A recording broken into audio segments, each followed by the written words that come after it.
జాతిపిత బాపూజీ మహాత్మా గాంధీ గారు దేశంలో ఉన్నటువంటి వివిధ ప్రదేశాల్లో ఉన్నటువంటి స్వాతంత్ర సమర యోధుల్ని ఏకం చేసి మన దేశానికి స్వాతంత్రం గురించి కృషి చేసినటువంటి మహనీయుడు. ఆయన సేవల్ని కూడా మనం ఎల్లప్పుడూ గుర్తుపెట్టుకోవాలన్న విషయాన్ని కూడా తెలియజేస్తూ, చాలా బాధాకరం ఏంటంటే మహాత్మా గాంధీ గారి పేరు మీద జాతీయ ఉపాధి హామీ పథకం ఉంటే నేటి కేంద్ర ప్రభుత్వం మహాత్మా గాంధీ గారి పేరును తొలగించడం, అది కేంద్ర ప్రభుత్వమే 90% ఉండి 10% రాష్ట్ర ప్రభుత్వం భరించే పథకం ఉంటే దాన్ని 40% రాష్ట్ర ప్రభుత్వం 60% కేంద్ర ప్రభుత్వంగా మార్చి కొన్ని రాష్ట్రాల లోపల వాళ్ళ ఆర్థిక పరిస్థితి బాలేక వాళ్ళు ఈ పథకాన్ని ఈరోజు రద్దు చేసుకునే పరిస్థితి కొన్ని రాష్ట్రాల్లో దాపరించింది. ఈ విధంగా జరగడం అనేది ప్రజాస్వామ్యంలో మహనీయుల పేరు పెట్టుకున్నప్పుడు దాన్ని మనం కొనసాగించాలి, కానీ ఎప్పుడు కూడా మనం తీసేయద్దు. అంతకంటే మంచి పథకాలు తీసుకురావాలి, మంచి పేర్లు పెట్టుకోవాలి, తప్పలేదు. కానీ మన జాతిపిత పేరును తీసేసి వేరే పేరు పెట్టడం అన్నది, అది కూడా పేదల కడుపు నింపే పథకం, జాతీయ గ్రామీణ ఉపాధి హామీ పథకం, మన్రేగా పథకం. ఆ మన్రేగా పథకానికి అఖిల భారత కాంగ్రెస్ పార్టీ నన్ను రాష్ట్ర కోఆర్డినేటర్ గా అపాయింట్ చేసి, మళ్ళీ మీరు ఈ యొక్క మహాత్మా గాంధీ గారి పేరు చిరస్థాయిగా కోట్లాది మంది పేదలకు అన్నం పెట్టే పథకాన్ని మళ్ళా వచ్చే విధంగా కృషి చేయాలని చెప్పి అఖిల భారత కాంగ్రెస్ పార్టీ అధ్యక్షులు ఖర్గే గారు, రాహుల్ గాంధీ గారు, జైరాం రమేష్ గారు మాకు ఢిల్లీలో మొన్న జరిగినటువంటి 5 రోజుల కింద జరిగినటువంటి సమావేశంలో చెప్పడం జరిగింది. తప్పకుండా ఈరోజు మన దేశవ్యాప్తంగా అన్ని గ్రామ పంచాయతీల్లో కాంగ్రెస్ పార్టీ కార్యాలయాల్లో కూడా తీర్మానం చేస్తున్నాం. మళ్ళీ ఏదైతే మహాత్మా గాంధీ గారి పేరు మీద జాతీయ గ్రామీణ ఉపాధి పథకం మన్రేగా అని పేరు ఉందో దాన్ని యథావిధిగా కొనసాగించాలి. ఆ విధంగా మీరు ఆ పేరు మార్చినందుకు కేంద్ర ప్రభుత్వాన్ని, బీజేపీ ప్రభుత్వాన్ని కోరుతున్నాం. మీరు ఇంకా మంచి పథకం తీసుకురండి, పేదవాళ్ళ అవసరాలు ఇంకా నిలిచే పథకాలు తీసుకురండి. కానీ గతంలో కాంగ్రెస్ ప్రభుత్వం మన్మోహన్ సింగ్ గారు మన దగ్గరనే ఆలూరు అని మన మన్నెగూడ పరిసర ప్రాంతాల్లో తీసుకొచ్చినటువంటి పథకానికి మీరు రద్దు చేయడం అనేది చాలా బాధాకరమైన విషయాన్ని తెలియజేస్తూ, పల్లెల్లోనే మన దేశానికి సంబంధించిన ఆత్మ ఉంటుందని చెప్పి గ్రామ స్వరాజ్యం గురించి మహాత్మా గాంధీ గారు చెప్పడం జరిగింది.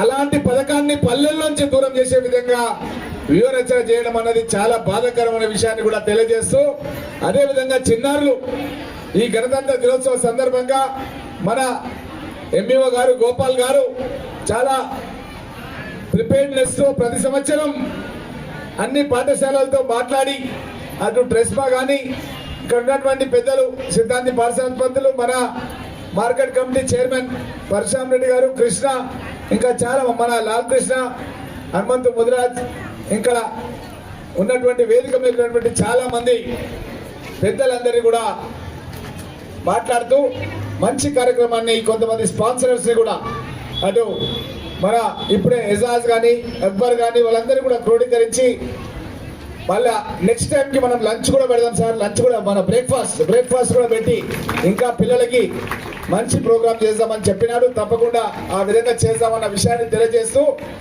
ముఖ్యంగా మన పిల్లలు, మన ప్రాంత పిల్లలు మన దేశ ఔన్నత్యాన్ని దృష్టిలో పెట్టుకొని దేశ సార్వభౌమాధికారాన్ని ఏ విధంగా గతంలో తెల్ల దొరలను తరిమి కొట్టే విధంగా మన దేశానికి స్వాతంత్ర సమరయోధులు పోరాటం చేశారో దాన్ని మన కనులకు కనబడేటట్టుగా మళ్ళొకసారి వాళ్ళు ఇక్కడ మనకు ప్రోగ్రాం చేయడం అన్నది చాలా సంతోషదాయకమైన విషయాన్ని కూడా తెలియజేస్తూ, అదేవిధంగా మన తెలంగాణ సంస్కృతి ఉట్టిపడేలాగా మన యొక్క పండుగలు మనం ఎప్పటికీ మనము పోచమ్మ, ఎల్లమ్మ, మైసమ్మ పండుగలు ఏదైతే తెలంగాణ పండుగలు చేస్తామో ఆ పండుగల్ని కూడా మరొకసారి గుర్తు చేసుకునే విధంగా కూడా మన పిల్లలకి వాళ్ళకు ట్రైనింగ్ ఇచ్చి వాళ్ళకు ఆట పాట కార్యక్రమాన్ని కూడా నిర్వహించడం చాలా సంతోషదాయకం.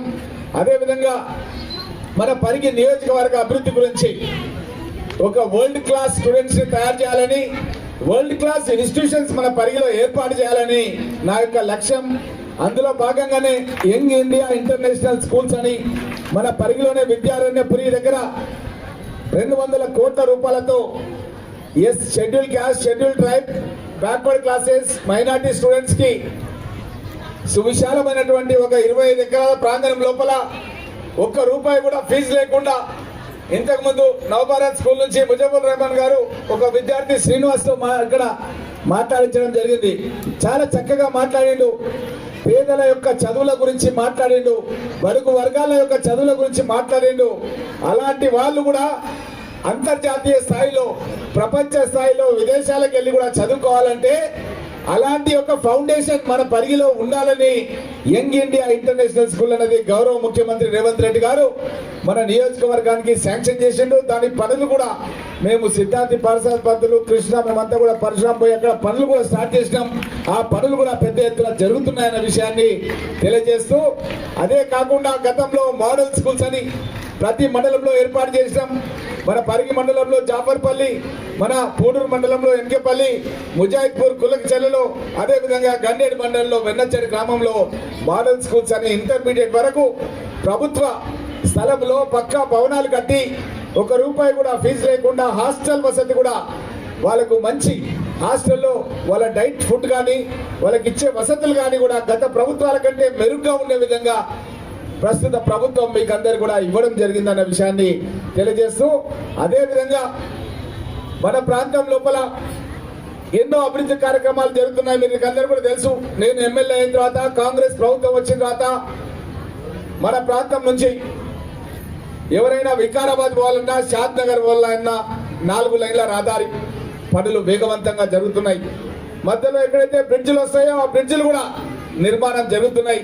గతం లోపల మన వికారాబాద్ పోవాలంటే నస్కల్ దగ్గర ఆగిపోతుంటే వానలు వస్తాయి. అదేవిధంగా చాలా మంది యాక్సిడెంట్ పై యువకులు మన సుగుణ ఫ్యాక్టరీ ముంగల్ని యాక్సిడెంట్ అయి చనిపోయిన చిన్నారులు చాలా మంది ఉన్నారు. ఇవన్నీ కూడా జరగొద్దంటే 4 లైన్ల రహదారి కావాలని నేను పట్టుబట్టి శాంక్షన్ చేపించి 4 లైన్ల రహదారి పనులు వేగవంతంగా పనులు జరిపించడం మీరంతా కూడా గమనిస్తున్నారు. గతంలో ఏ శాసనసభ్యుడు కూడా చొరవ తీసుకొని 4 లైన్ల రోడ్ వేస్తా అని దమ్మున్న ఎమ్మెల్యే ఎవరు కూడా లేరు. నేనే శిలాపాలకం వేసి, నేనే పని స్టార్ట్ చేసి, నేనే పనులు పూర్తి చేయడానికి నిర్విరామంగా పర్యవేక్షణ చేయడం అన్నది మీరు గమనిస్తున్నారు. ఇదే కాకుండా మన ప్రాంతాన్ని గురించి ఒక ఎక్స్ప్రెస్ రోడ్ ఉండాలని ఔటర్ రింగ్ రోడ్ నుంచి మన సైదుపల్లి పరిసర ప్రాంతాల వరకు 6 లైన్ల రోడ్ని శాంక్షన్ చేయించుకోవడం జరిగింది. 40 నిమిషాలలోనే మన ప్రాంత వాసులు హైదరాబాద్ నగరానికి వెళ్లే విధంగా ఈ రోడ్డు మనకు సహాయపడుతుంది. మన పిల్లలు హైదరాబాద్ లో పోయి చదువుకొని మళ్ళా మన ఇంటికి వచ్చే పరిస్థితులు వస్తాయి. మన పిల్లలు హైదరాబాద్ లో పోయి ఉద్యోగాలు చేసి మళ్ళా మన ఇంటికి వచ్చే రోజులు తొందరలోనే వస్తాయన్న విషయాన్ని మీకందరూ కూడా తెలియజేస్తూ, ఈ రోడ్డు మన దగ్గర గూడూరు నుంచి, మైలారం నుంచి, మన అదేవిధంగా దిర్సంపల్లి పరిసర ప్రాంతాల నుంచి పోతుంది. ఆ రోడ్లు R&B రోడ్స్ ఏదైతే ఉన్నాయో, మైలారం కానీ, మన యొక్క సైదుపల్లి కానీ, అదేవిధంగా దిర్సంపల్లి కానీ, ఈ రోడ్లకు మళ్ళీ కనెక్ట్ కావడం మూలంగా ఈ ప్రాంత వాసులంతా కూడా మళ్ళీ ఈ రోడ్ ఎక్కి కేవలం ఒక 50 నిమిషాలనే హైదరాబాద్ నగరానికి వెళ్లే విధంగా 6 లైన్ల రహదారి శాంక్షన్ చేసుకోవడం జరిగిందన్న విషయాన్ని కూడా 6,000 కోట్లతో ఈ యొక్క 6 లైన్ల రహదారిని శాంక్షన్ చేసుకోవడం జరిగిందనే విషయాన్ని మీకందరు కూడా తెలియజేస్తూ, ఇదే కాకుండా నేను గతంలో శాసనసభ్యుడిగా లేనప్పుడు కూడా రైల్వే మంత్రిని సైతం నా పరిగికి తీసుకొచ్చి నా ఇంటి దగ్గరనే ఒక బహిరంగ సభ పెట్టి రైల్వే మంత్రి ద్వారా రైల్వే లైన్ శాంక్షన్ చేయించుకుంటే గత ప్రభుత్వం తొక్కిపెట్టింది. ముఖ్యమంత్రులు సైతం సోషల్ వెల్ఫేర్ ఎస్సీ విద్యార్థులు చదువుకునే దుంకులగడ్డ లోపల నిద్ర చేపించి మన పరిగి నియోజక అభివృద్ధి గురించి వరాల జల్లు అని చెప్పి పత్రికా మిత్రులు గతం లోపల రాయడం జరిగింది.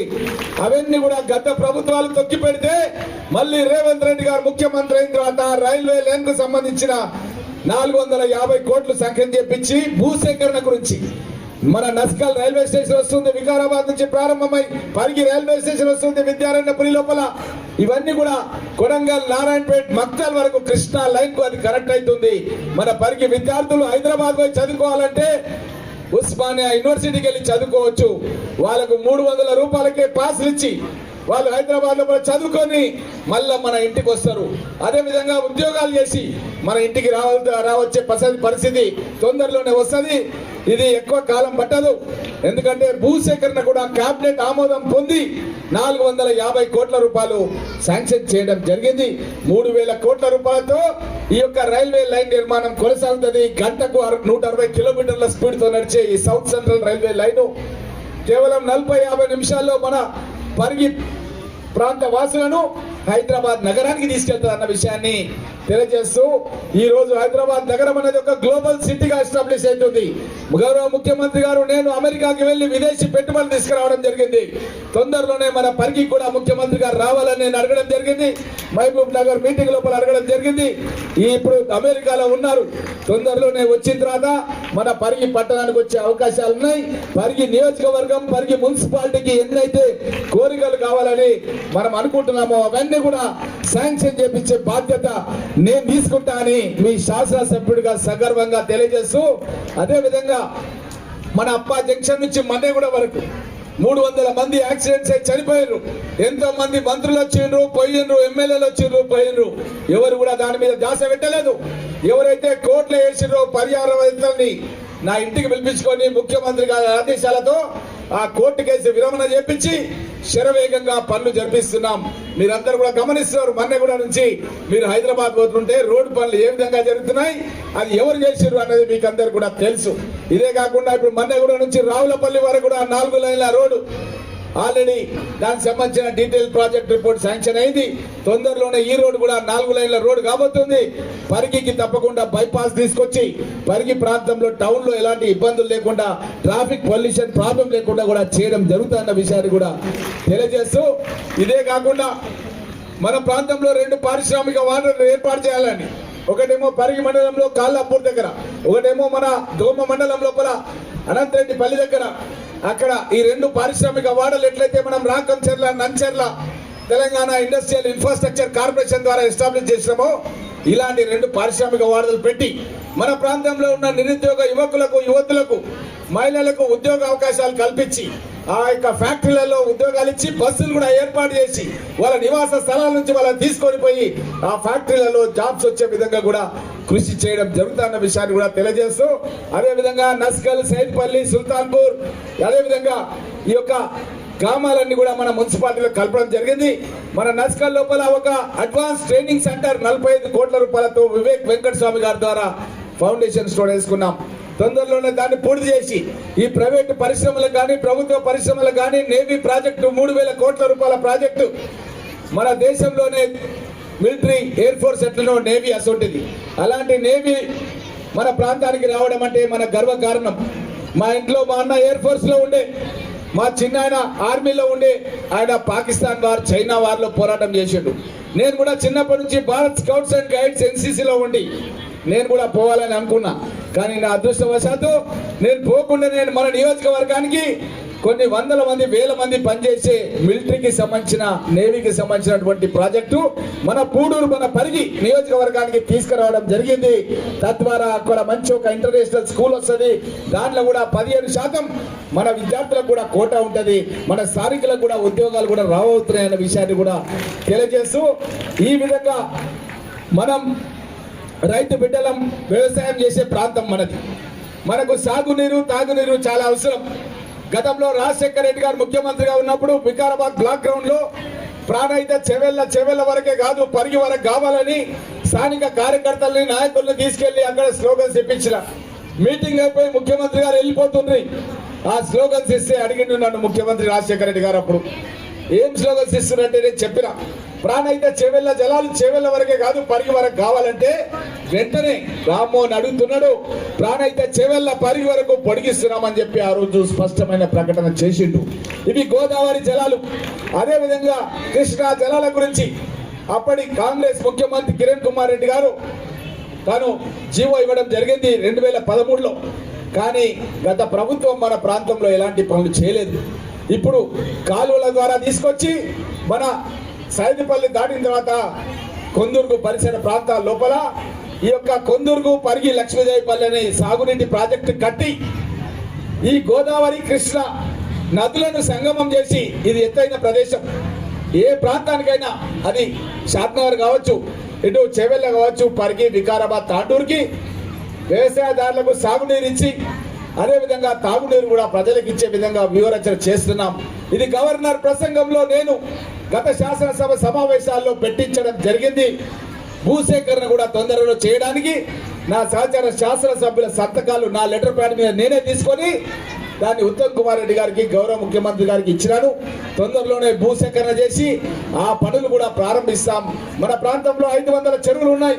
ఆ చెరువులకు నీళ్లు తీసుకొచ్చి యాసంగి పంటకు నీళ్లు నింపి ఇంకొక పంట వండించే విధంగా కృషి చేస్తామన్న విషయాన్ని కూడా మీకు అందరు కూడా తెలియజేస్తూ, ఈ విధంగా రీజనల్ రింగ్ రోడ్ కూడా రాకంచెర్ల ప్రాంతానికి, అది ఎక్కడో ఆలూరు ప్రాంతం నుంచి పోవాల్సింది ఉండే దాన్ని మార్చి మన ఆలూరు ప్రాంతం నుంచి మార్చి రాకంచెర్లకు తీసుకొచ్చినాం.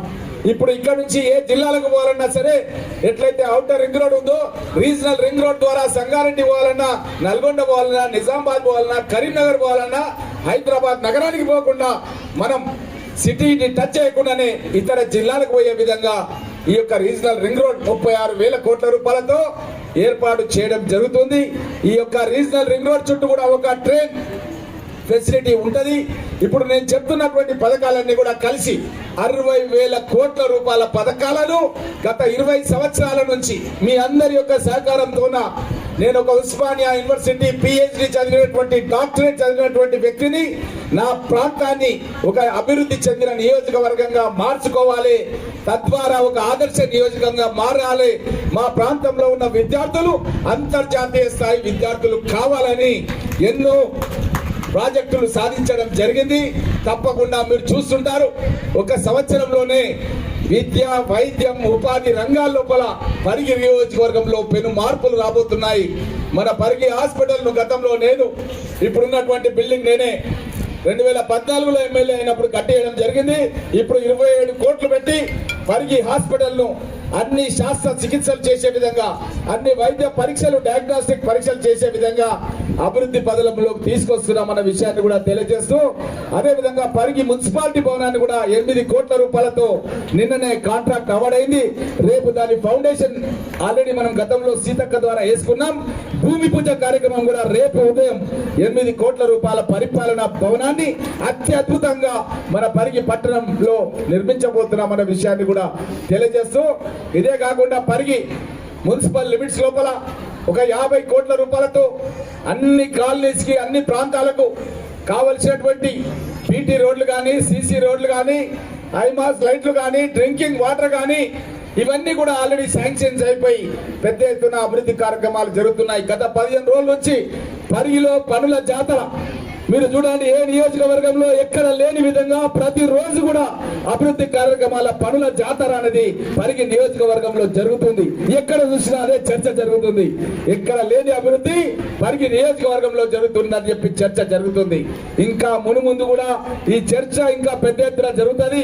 ఎక్కడ లేని విధంగా పరిగి నియోజకవర్గాన్ని, మున్సిపాలిటీని అన్ని రంగాల్లో అభివృద్ధి చేస్తూ ప్రతి సంవత్సరం 3,500 ఇళ్ల నిర్మాణం చేస్తాం.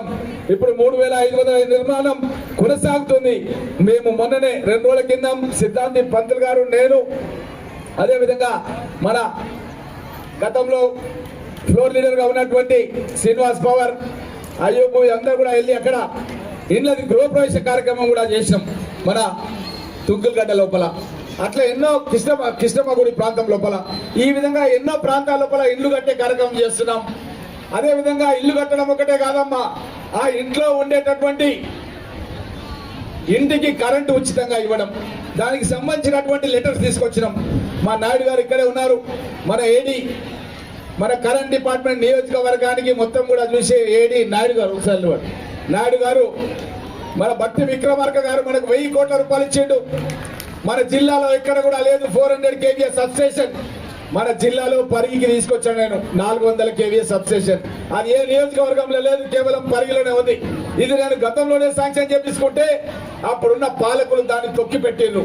మళ్ళీ మన ప్రభుత్వం రాగానే భట్టి విక్రమార్క గారు, ఉప ముఖ్యమంత్రి గారు తీసుకొచ్చి అది శాంక్షన్ చేయించుకున్నాం. 220 kVA ఇనాగ్రేషన్ చేయించుకున్నాం. 33/11 ఒక 12 సబ్స్టేషన్స్ ఫౌండేషన్ వేయించుకున్నాం.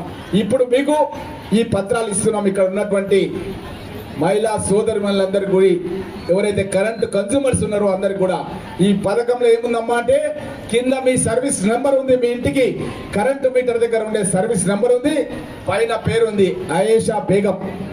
ఆమెకు సంబంధించినటువంటి లెటర్ ఇది. ఈ లెటర్ ఆమెకి ఇస్తున్నాం, మీరు జాగ్రత్త పెట్టుకోవాలి. కాంగ్రెస్ ప్రభుత్వం ఉన్నంత వరకు, ఈ లెటర్ ఉన్నంత వరకు మీ ఇంటికి కరెంటు బిల్లు అడగడానికి ఏ లైన్ మ్యాన్ రాడు, ఏఈ రాడు, ఎవరు రాడు. మీకు కరెంటు ఉచితంగా ఇంటికి ఇస్తున్నాం. ఆ ఇచ్చేదానికే ఈ యొక్క పత్రాలు మీకు అందరు కూడా ఇవ్వడం జరుగుతుంది.